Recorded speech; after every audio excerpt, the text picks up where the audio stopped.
coolant change on a Mini. Put the car just on some blocks just to give myself a bit more clearance.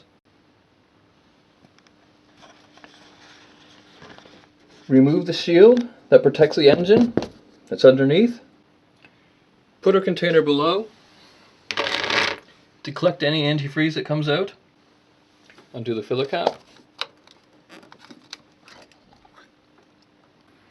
Now you want to undo the hose at the bottom of the radiator. So this one right here. You'll need a pair of pliers.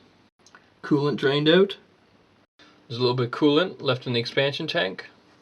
We'll undo this screw here and lift the whole thing up and it will drain the fluid through. Once the coolant's totally drained out, reconnect the bottom hose.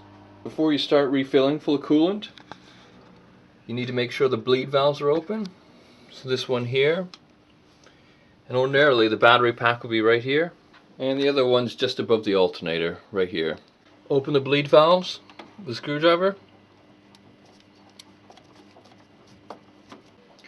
And the one above the radiator.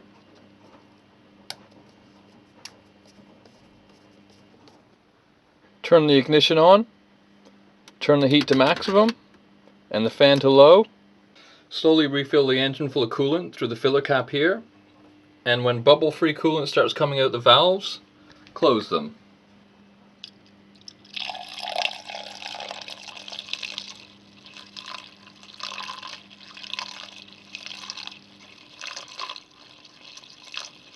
You can see bubbles still coming out, so keep filling. When the bubbles stop, tighten up.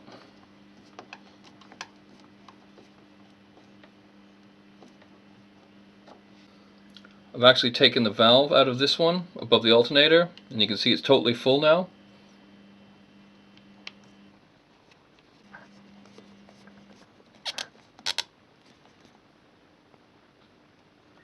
I tend to put rags underneath the valves just to catch any antifreeze that accidentally spills out.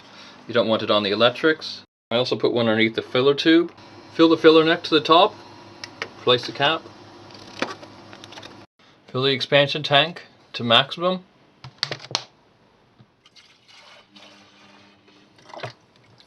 Next, start the car. Take the filler cap off.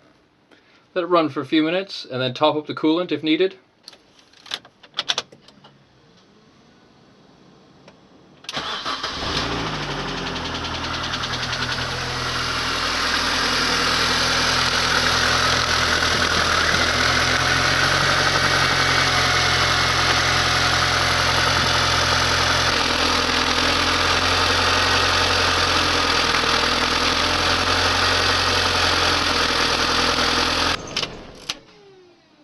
Let the engine cool down and then top up if required.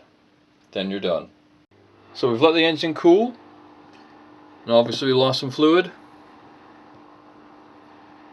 So top up.